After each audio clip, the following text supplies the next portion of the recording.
आइए स्टार्ट करते हैं अपना नेक्स्ट न्यूमेरिकल, जो कि हमारा न्यूमेरिकल नंबर 9 है। How a 5 milliampere 100 ohms galvanometer is converted into 20 volt metre.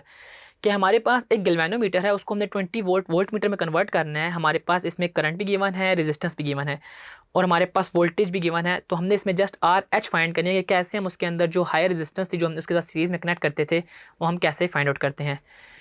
इसमें हमारे पास सबसे पहले हम देख लेते हैं गिवन क्या है। हमारे पास करंट गिवन है आई जी, जो कि गैल्वेनोमीटर का है, वो है 5 मिलियन पेयर्स। इसके अलावा हमारे पास रेजिस्टेंस है 100 ओहम्स की, जो कि आर जी है गैल्वेनोमीटर की।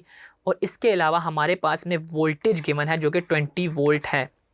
हमने इसमें फाइंड करना है हायर रेजिस्टेंस जो कि आर एच थी, और हमारे पास आर एच का फार्मूला है V over I G minus R जी।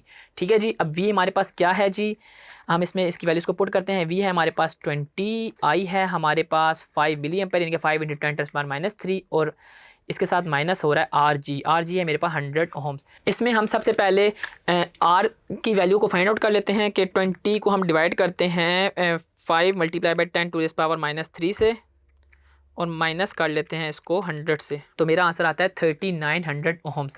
यानी कि जो हमारे पास रेजिस्टेंस है, यानी कि जो आर एच है वो आ जाती है 3900 ओहम्स, या फिर हम इसको आर एच को 3.9 किलो ओहम्स भी लिख सकते हैं।